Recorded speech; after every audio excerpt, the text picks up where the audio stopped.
اگر زندگی بھر کی عیش چاہیے، برکتیں چاہیے، رحمتیں، خوشحالیاں اور بے پناہ کیش چاہیے تو قرآن پاک کی ایک سورت ہی اس کے لیے کافی ہے۔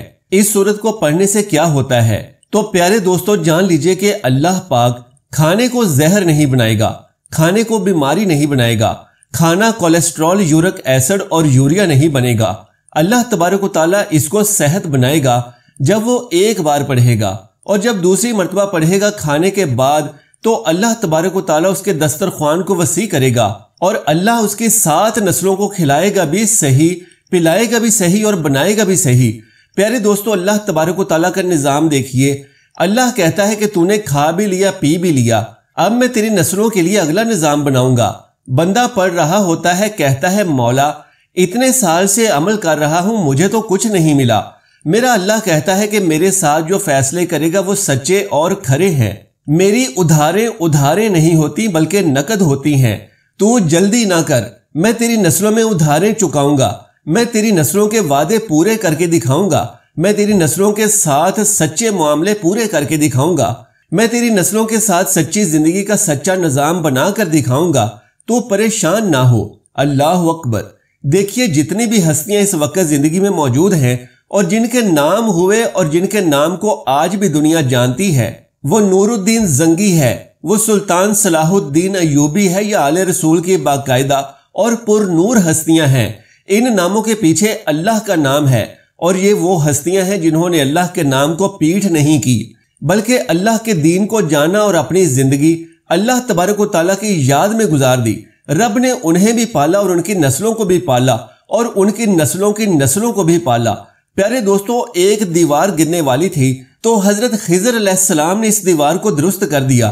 تو حضرت موسیٰ علیہ السلام نے پوچھا آپ نے دیوار کیوں سیدھی کی؟ تو فرمایا کہ اس کے نیچے خزانہ ہے اور بچے یتیم ہیں اور چھوٹے ہیں، اگر یہ دیوار گر جاتی تو ان بچوں کا خزانہ کوئی لوٹ کر لے جاتا۔ کیونکہ ان کا والد نیک تھا، اور وہ والد نہیں بلکہ 7 نسلوں پہلے آباؤ اجداد میں ایک والد نیک تھا۔ پیارے دوستو، یہ مت سمجھیے گا کہ نیکی کریں گے تو جنت ملے گی، بلکہ جنت کے ساتھ دنیا بھی سنورے گی، اور رزق بھی ملے گا، صحت بھی ملے گی، عزت بھی ملے گی، راحت بھی ملے گی، خوشیاں بھی ملیں گی، اور زندگی کا نظام بہتر سے بہترین ہوتا ہے۔ یہ جان لیجئے کہ نیکی، نماز، روزہ، تسبیح سے صرف جنت ہی نہیں، وہ بھی ہے، لازم ہے۔ اللہ کا وعدہ سچا ہے، لیکن ان کے علاوہ دنیا میں بھی مال و دولت کے ڈھیر لگ جائیں گے، ہر طرف خوشیاں ہی خوشیاں ہو جائیں گی۔ ہاں یہ ضرور ہے کہ بعض اوقات انسان محنت کرتا ہے، مشقت کرتا ہے، دین کے راستے پر زندگی نثار کر دیتا ہے، لیکن اللہ اسے تنگ دستی میں رکھنا چاہتا ہے، کیونکہ اللہ کو کچھ اور ہی منظور ہوتا ہے، لیکن پھر بعد میں اس کا نام رہتی دنیا تک ایسا روشن کر دیتا ہے کہ اس کے نام لیواؤں کو بھی کروڑوں پتی اور اربوں خربوں پتی بنا دیتا ہے۔ اس کی 7 نسلیں، پھر اگلی 7 نسلیں، اور پھر اگلی نسلیں عیش و عشرت میں رہتی ہیں۔ اللہ کا وعدہ سچا ہے۔ پیارے دوستو، انڈیا میں ایک بہت ہی بڑا دربار ہے، شاہ عبد القدوس رحمت اللہ علیہ کا، صدیوں پرانا دربار ہے۔ یہ وہ ہستی ہے کہ جن کے اوپر ایک مرتبہ کسی جادوگر نے جادو کرنا چاہا، تو جب جن آیا جادو کے لیے تو اس سے کہنے لگے کہ جس نے جادو کروایا ہے اس کو خود ہی اٹھا کر لے آ میرے پاس۔ جن طاقتور تھا، پر ان کے سامنے طاقت کس کی ہو؟ اللہ نے روح کا سمندر اور روح کے شہنشاہ بنائے تھے، تو پھر جن اس جادوگر کو گردن سے پکڑ کر لے آیا، تو انہوں نے کہا کہ تو کون ہوتا ہے جادو کرنے والا؟ تجھ سے بڑی ایک اور ہستی ہے۔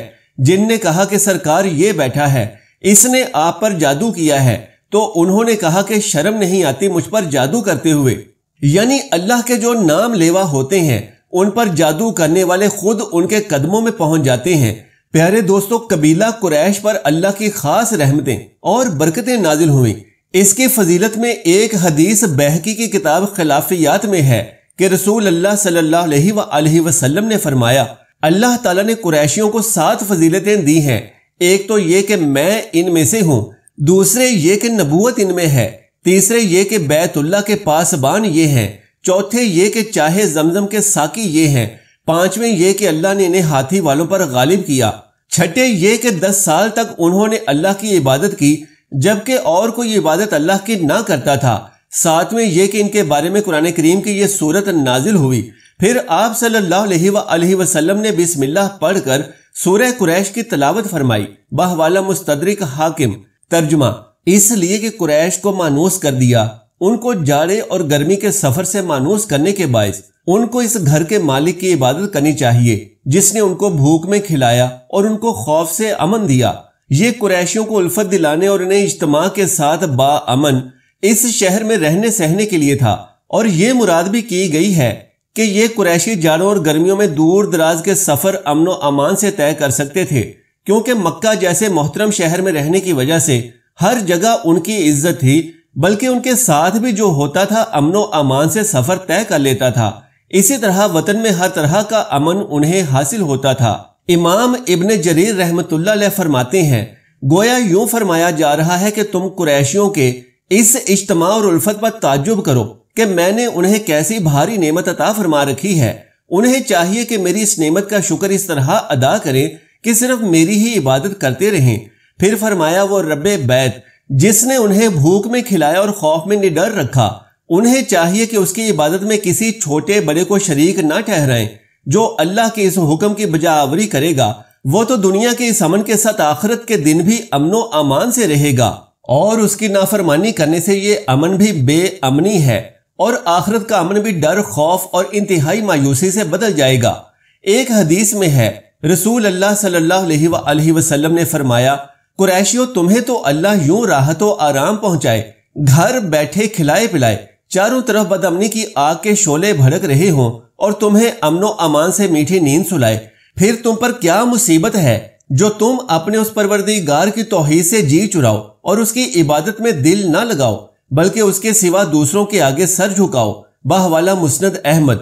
ناظرین کرام، انڈیا میں جتنی بھی غربت ہو، پاکستان میں جتنی بھی مہنگائی ہو، دنیا میں جتنی بھی کچھ ہو، اگر دنیا میں عیش کرنی ہے تو سورہ قریش کا یہ وظیفہ کر لینا۔ سورہ قریش نسلوں تک چلتی ہے۔ یہ بات میری یاد رکھیے گا کہ سورہ قریش جس انسان کی زبان پر چڑھ جاتی ہے تو وہ بہت ہی زیادہ خوش قسمت ہے۔ خوش قسمت دل ہے کہ جس کے اوپر سورہ قریش غالب ہو گئی ہے۔ وہ گھر خوش قسمت ہے جس کے اندر سورہ قریش پڑھی جاتی ہے۔ خوش قسمت قبیلہ ہے وہ جس میں سورہ قریش پڑھنے والے ہیں۔ پیارے دوستو، جو انسان کھانے کے بعد کھانے کی دعا پڑھ لے، الحمدللہ بھی کھانے کی دعا ہے، اور بھی بہت ساری دعائیں ہیں، اور اگر ایک مرتبہ سورہ قریش پڑھے گا تو اللہ تبارک و تعالیٰ اس کے کھانے کو زہر نہیں بنائے گا، کھانے کو بیماری نہیں بنائے گا، کھانے کو کولیسٹرول، یوریا اور یورک ایسڈ نہیں بنائے گا۔ جو ایک مرتبہ پڑھ لے تو اللہ اس کے رزق میں بھی برکت عطا فرمائے گا اور اس کے گھر رحمتوں کا نزول بھی فرمائے گا۔ سبحان اللہ، کیا شان ہے سورہ مبارکہ کی۔ اور یہ بھی جان لیجئے کہ جو شخص سورہ قریش کو کھانے کے بعد دوسری مرتبہ پڑھے گا تو اللہ تبارک و تعالیٰ اس کے دسترخوان کو وسیع فرمائے گا اور اس کی 7 نسلوں کو بھی رزق پہنچائے گا۔ لاجواب کھانے ہوں گے، لاجواب دسترخوان ہوگا، رزق بے بہا ہو جائے گا۔